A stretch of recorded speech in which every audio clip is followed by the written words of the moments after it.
Hi there, my name is Beatrice. I'm a legal advocate at the Tennessee Coalition to End Domestic and Sexual Violence. I work for the Immigration Legal Clinic. Today we're going to be talking about the Tennessee Criminal Injuries Compensation Fund. It's also known as the Fund of Last Resort. Before we kind of get into who is eligible to apply for criminal injuries compensation and what they are eligible for, I want to take the time to talk about the sexual assault forensic exam reimbursement. The reimbursement is asked for from criminal injuries compensation, but this time it's not done by the survivor. It's actually done by the provider of the exam. So how do they compare? The forensic exam is administered by the provider. That would be your typical rape kit that you would find being administered at Nashville General or at SAC or at a child advocacy center like Our Kids. The survivor at no point has to worry about that fee. The provider has to bill CIC directly.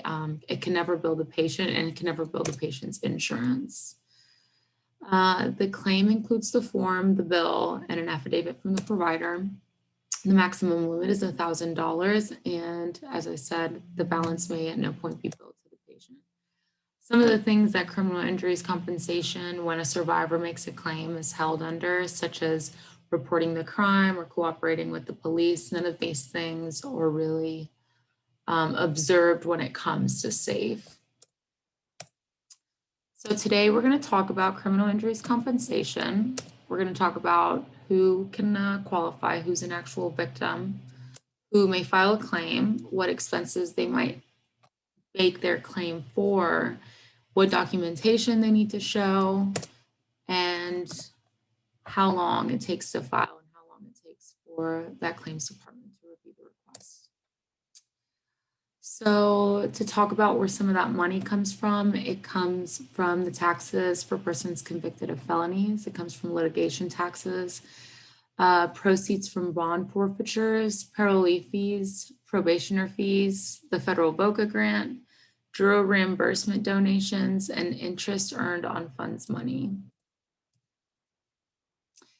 It's the Fund of Last Resort. It assists people with out-of-pocket expenses that are not covered by any other source, provided they meet the program criteria, of course. So that may include the victim of the crime, dependents and relatives of a deceased crime victim, the state of the victim, if it is responsible for certain expenses. The eligible persons are violent crime victims who sustain personal injuries from a crime occurring in Tennessee. All their other eligible people are dependents and relatives of a deceased crime victim who have incurred funeral expenses or mental health counseling and possibly a loss of support. Estate administrators for deceased crime victims if the state incurred funeral expenses, and persons injured when trying to prevent a crime or trying to apprehend a person who committed a felony. The basic eligibility criteria is the personal injury must be a personal injury from a violent crime in the state of Tennessee. The victim must have never directly or indirectly contributed to crime or the crime in any respect.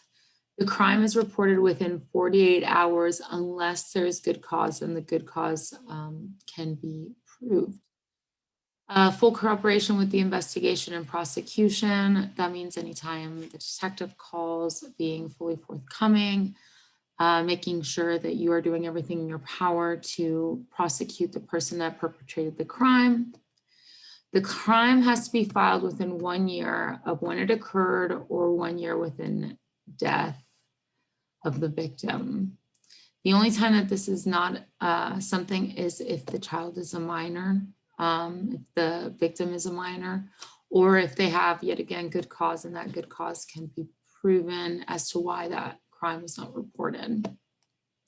And then for vehicle watercraft incident provisions, those people could be eligible too for compensation. Some of the things that are covered and some of the things that can be reimbursed are medical, dental, physical therapy, counseling, expenses, anything that you had to do because of the crime that was committed against you. If you lost any wages because of the crime that was committed against you, or you have a permanent impairment due to that crime. Pain and suffering, but this is only for victims of sexual assault. Funeral and burial expenses for the victim's estate or for whoever is managing that victim's estate. Loss of support to dependents of a deceased victim. So any children left behind, if there's nothing left in place to take care of those children, loss of support can be claimed. Yet again, it's the fund of last resort. So sometimes there are a lot of other things that come into effect that make CIC not have to pay out that money. Moving expenses. So if the crime occurs at your house and you move because of that crime, then that would be something that qualifies. Anything where you have to travel to trial and that incurs an expense, and then crime scene cleanup, that is also something that is reimbursable. Here are some of the compensation caps. So the most that you can get is $32,000 overall. And then that is split up in different sections as to how much you can claim for each section. So $6,000 for funeral and burial, $3,000 for pain and suffering, $1,250 for trial travel. That is up to 4 people. So if you're bringing witnesses along, that could cover them. $3,000 for crime scene cleanup, and $3,500 for non-victim counseling. Some of the things that are not reimbursed are any personal property damages, but there's a couple things that you can ask for. That's if you lose your glasses or your hearing aid, or basically anything that's medically related and you need and you lost because of the crime that was committed against you. So that prosthetics, dental devices, for example. Items not reimbursed is loss or damage to real property, i.e. your home. Patient convenience, collection, or service charges. Anything that's kind of not necessary is not going to be reimbursed. And anything that has not yet been performed. When you ask for CIC to reimburse you, it does have to be expenses that have already been made and that you are ready to provide documentation. It can't be that you plan to make these expenses and you want to see if they're going to cover it for you. It has to be an expense that was necessary and that you've already made. So, some of the things that can get into the way of the criminal injuries compensation fund being the fund that you choose to reimburse your items, and that's if there's anything else. Yet again, it's the fund of last resort. So this is where we're looking to, if we have none of these other things that are on this list paying us for some of the expenses incurred from this violent crime. So medical insurance, if you get any type of benefits at work for time off or for disability, if you have burial or life insurance, if you have car insurance and some of the loss, obviously with auto insurance, you have certain things that are covered that CIC would not be responsible for at that point. Social Security benefits, donations, homeowners insurance, veterans benefits, restitution from the offender, and civil action proceeds. I want to talk about some scenarios. I'm going to give everybody a little bit of time to kind of think about it, some questions to ask yourself as you're looking at these scenarios. Basically, you're going to examine it just like anybody else at the examiner's office would do, to see what in these unique scenarios the survivor is eligible for. So I'm going to give everybody a little bit of time. I don't know if everybody wants to grab a piece of paper. I'm going to present all 3 scenarios, give a little bit of time, and then at the very end, there's going to be a slide with the kind of the solutions or the reimbursable items. Okay, so first scenario. Flora has lived together with her boyfriend and children in a home she owns for the last 2 years. She has 2 children, age 6, Felipe, and 8, Fiona. Flora is a survivor of domestic violence. After 3 or 4 violent physical assaults, the last incident left her hospitalized with a broken wrist and a cracked rib. At the hospital, she reported the crimes and the violence, and the offender was eventually incarcerated. The children witnessed much of the physical violence and are acting out in ways their teachers describe as inappropriate.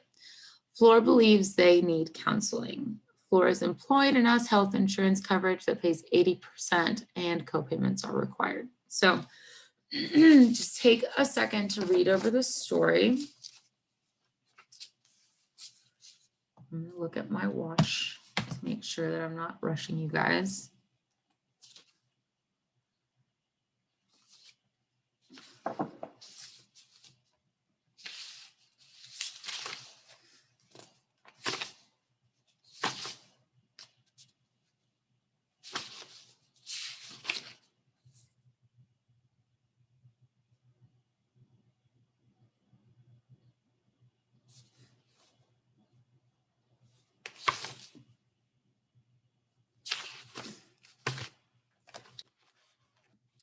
Some questions to ask yourself as you're looking at this. Who are the victims? Analyze the story. Who are the people that are going to be able to make this claim? How many applications are going to be completed? What are the expenses that can be claimed? And what are some other resources that are talked about in the small scenario that could maybe prevent or make CIC not responsible for reimbursing some of these items? I'm going to give everybody about 30 seconds more to kind of jot something down. We're going to be talking about it in a little bit after we go over the other 2 scenarios.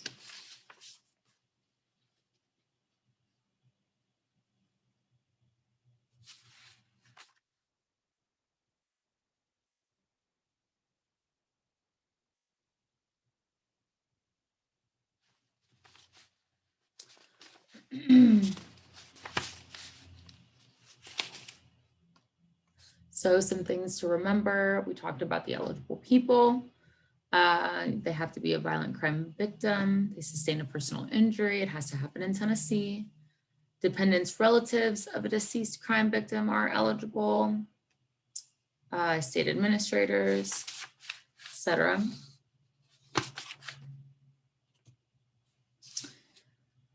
Some basic eligibility. It's a personal injury from a violent crime in Tennessee. Again, the victim did not directly or indirectly contribute to the crime. Crime is reported within 48 hours. Full cooperation with investigation and prosecution. Claim filed within a year unless it's a minor or good cause. Domestic violence is part of that good cause. So just a couple more seconds before we move on.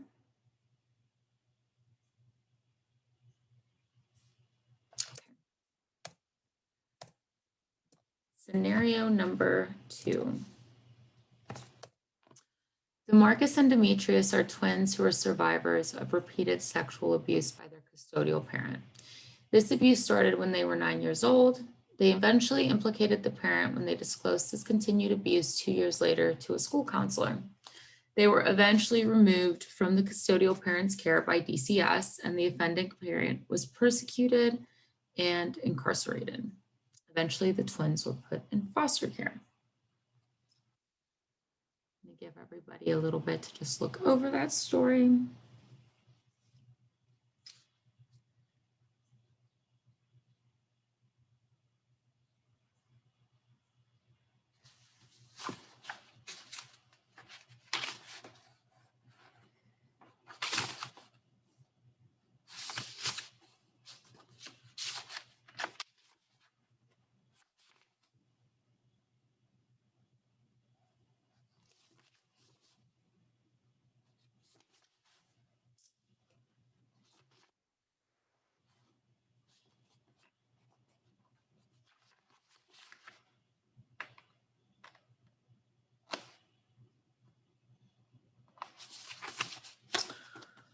just to go over some of the reimbursable items while you guys are looking at this question, we talked about medical, dental, physical therapy, mental health counseling expenses. We talked about lost wages or permanent impairment. We talked about pain and suffering for survivors of sexually oriented crimes. And we talked about funeral and burial expenses, loss of support to dependent relatives of deceased victims, moving expenses, trial travel expenses, crime scene cleanup. We talked about how minors are allowed to file later, not within a year. Something we haven't talked about yet is what happens to, I guess, reimbursements that are to minors. Reimbursements that are for minors are actually put in a fund that can be, they can be claimed later when the child is 18 years old. So some of the questions to ask yourself when you're looking over this story: who are the victims? Who are the claimants? How many applications are going to be completed? What are the eligible expenses? And how is the payment going to be made? We just talked about that. For this particular scenario, if they are underage, it gets put in a fund, like in a trust for them, that they can claim that money when they turn 18.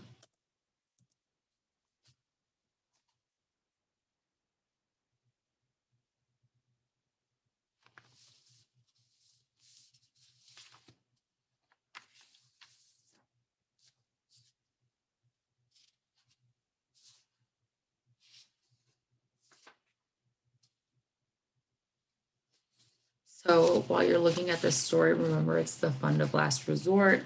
Remember the collateral resources that could prevent from some money being paid out.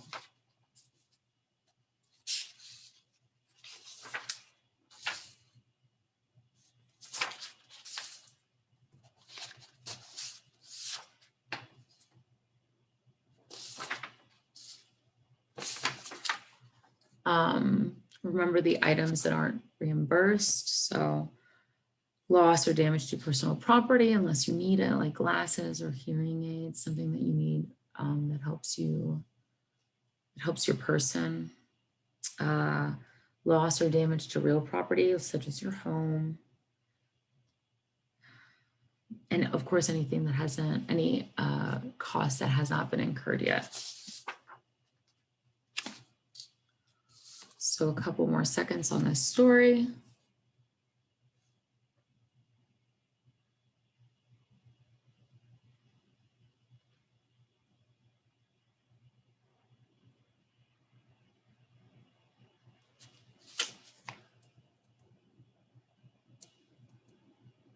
Okay, we're going to move on to scenario 3.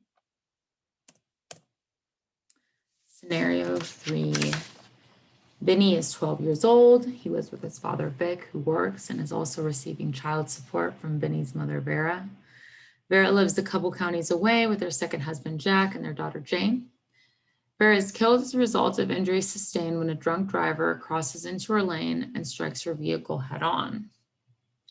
Jack, Jane, and Vinny are the beneficiaries named on a life insurance policy Vera had kept current. Vera's auto insurance was also kept current and it had full coverage.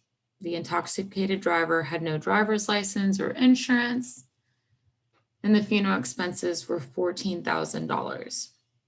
Vera's parents insisted on paying half. Her husband, Jack, paid the rest.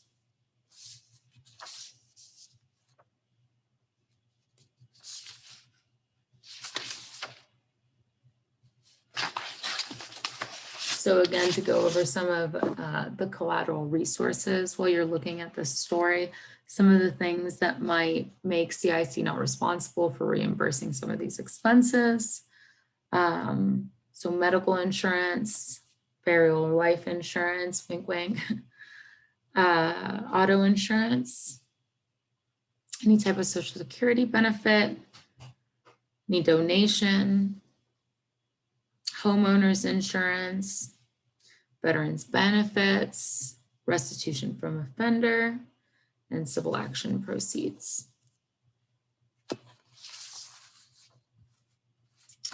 some questions maybe to ask yourself while you're looking at this.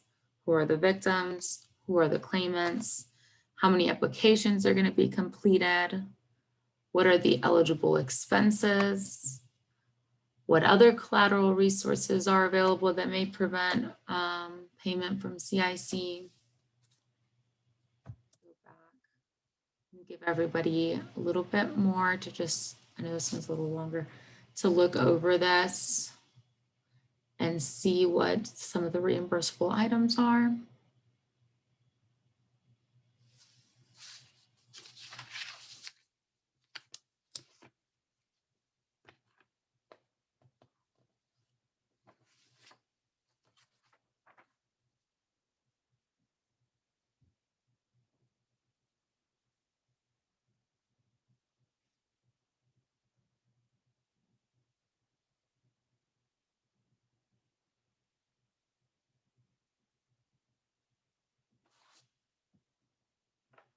Okay.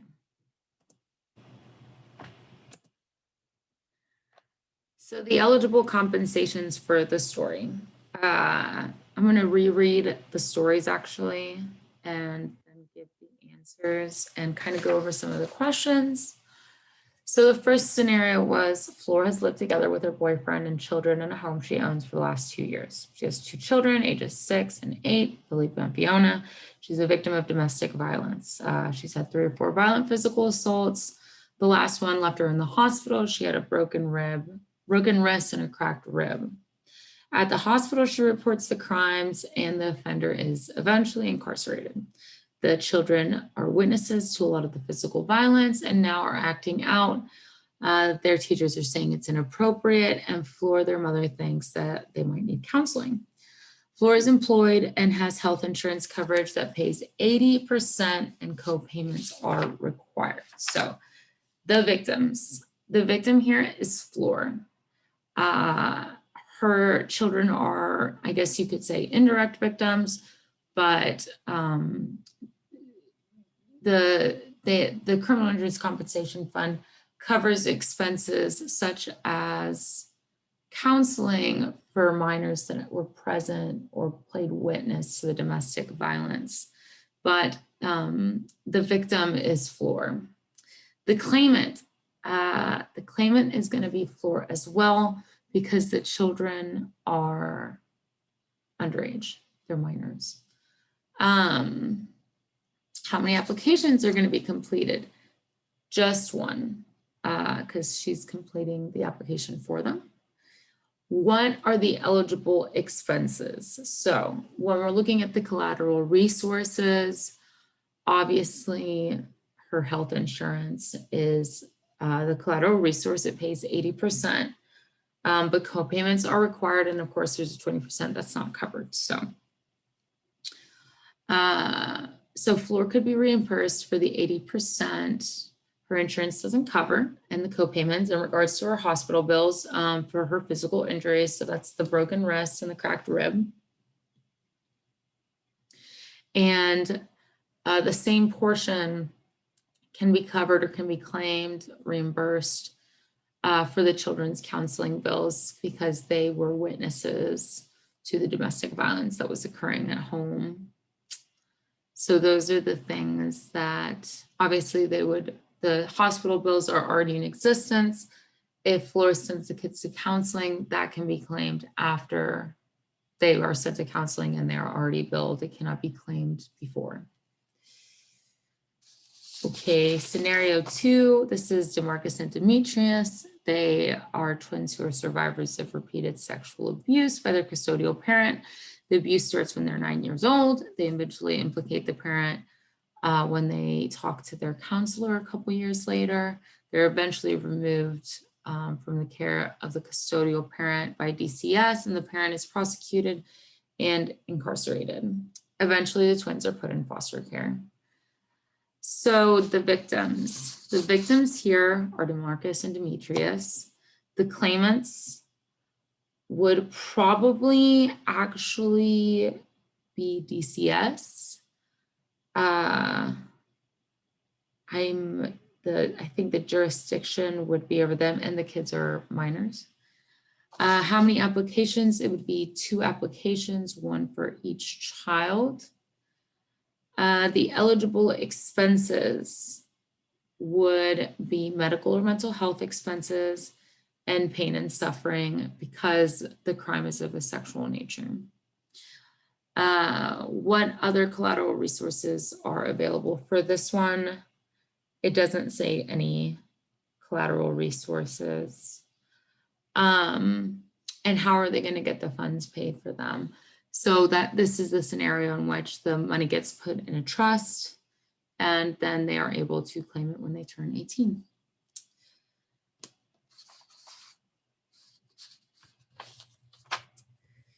Going over scenario number 3, Vinny is 12 years old. He lives with his father, Vic, who works and is also receiving child support from Vinny's mother, Vera. Vera lives a couple counties away with her second husband, Jack, and their daughter, Jane. Vera is killed as a result of injuries sustained when a drunk driver crosses into her lane and strikes her vehicle head-on. Jack, Jane, and Vinny are the beneficiaries named on a life insurance policy Vera had kept current. Her auto insurance was also kept current and there was full coverage. The intoxicated driver had no driver's license or insurance coverage of any kind. And the funeral expenses were $14,000. Vera's parents pay for half and Jack pays the rest. So who is the victim? The victim is Vera. She's the deceased victim in this case. The claimants would be Jack because Jane and Vinny are underage. It would be 1 application, Jack's application. The eligible expenses. So there's kind of a few eligible expenses. Mental health counseling for everybody, for Jack, Jane, and Vinny. Not for Vic because he's not a spouse. He's not a dependent, even though he's an ex-husband. So Jane and Vinny could possibly claim loss of support because one of their parents is deceased. They could claim loss of support, but one of the collateral resources that exists in this case is the life insurance policy that Jane has. So that could, of course, it depends. It's a case-by-case basis. How much is that life insurance policy for? What does it cover, etc. Jack can possibly claim the half he paid for funeral expenses, but if there's like a death and burial clause in the life insurance policy that covers that, then no. It's, of course, all to be determined. So those are the possibilities or the things that can maybe be requested for reimbursement in that scenario. Informing victims. So I know that for me as a legal advocate, it is my responsibility every time I get a new intake to inform the survivor on criminal injuries compensation. Do not assume that even if they came from a shelter, even if they've already gone through, say for me a lot, it's the Metro Domestic Violence Department, and they're very good about telling them about the criminal injuries compensation fund, and the advocates there are actually really good about helping them do applications. So I don't see a lot of them, but you can never assume that they already know. So you should always inform them of it. I like to send brochures in the mail now via email with all of this, work from home type policies, but you can download it on the Treasury page and email it to your clients. Do not ever guarantee compensation or eligibility.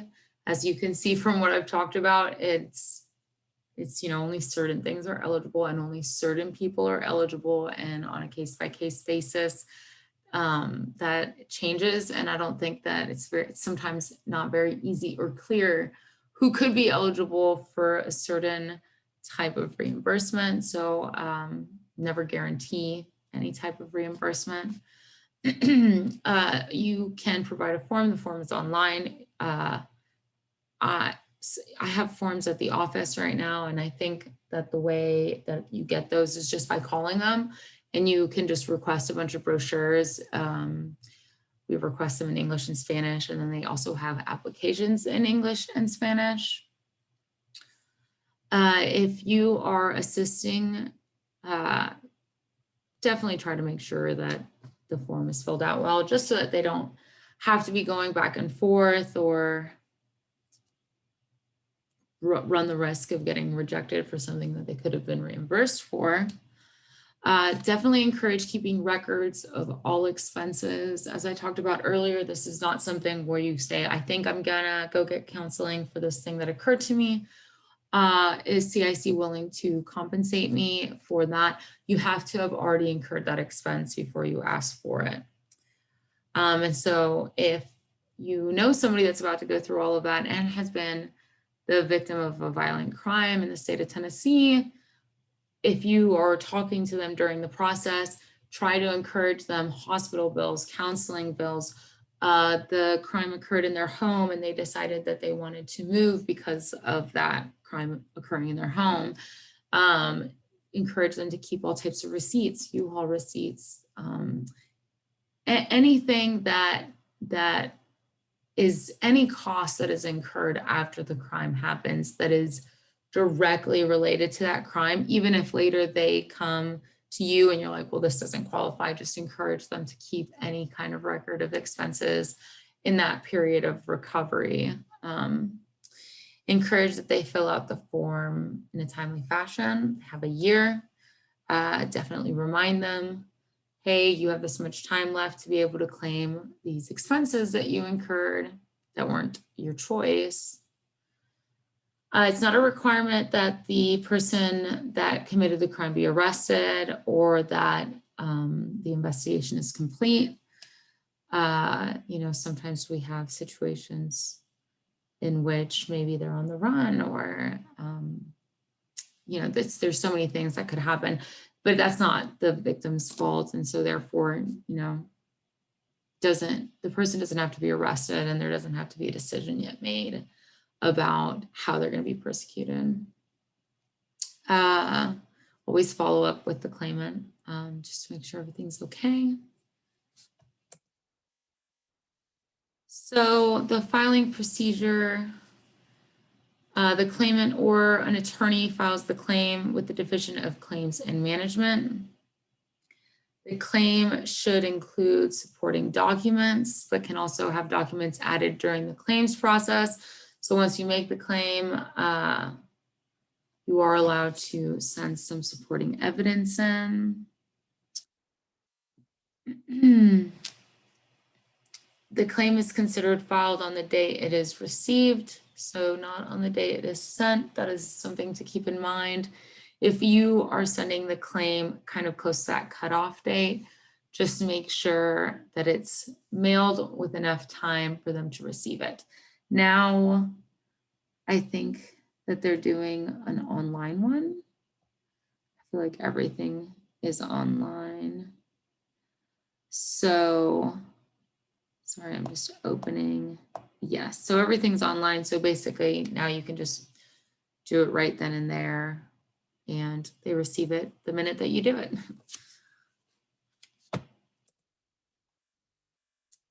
The claim is assigned to an examiner provided by Corbell now. That's actually a recent change that just happened.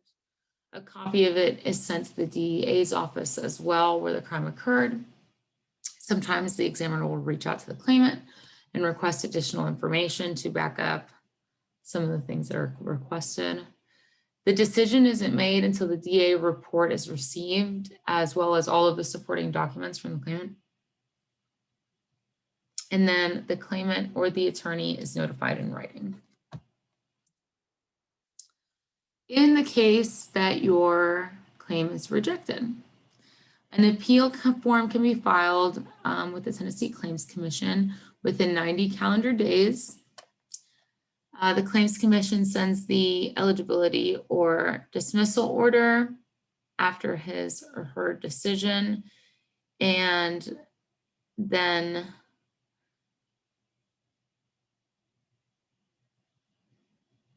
the financial portion of the claim.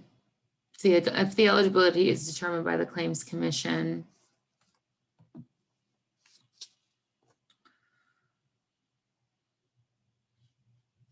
so that's kind of how to go about making the claim with the Division of Claims and Risk Management.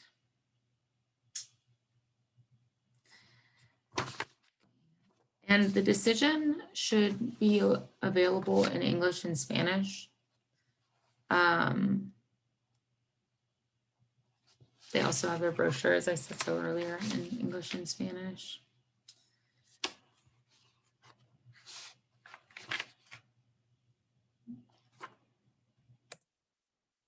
This is what the application looks like. Couple pages. As I said, you can call the number it's actually at the top of this form to get copies of this form, or you can file online.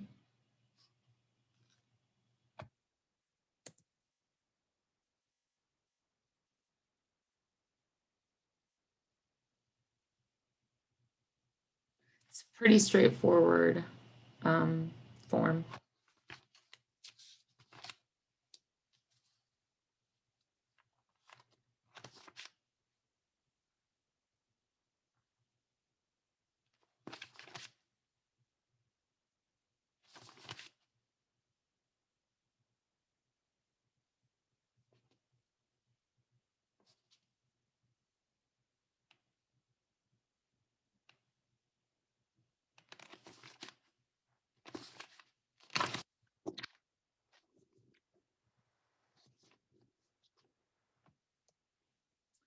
And this is their website. This is where you can find the brochure, Spanish and English. You can download it. This is where you can download the physical application. This is where you can find the link to the online application. I know it's kind of a confusing process. I hope this was helpful. I hope everybody enjoyed it, and I hope everyone has a great day. Thank you so much.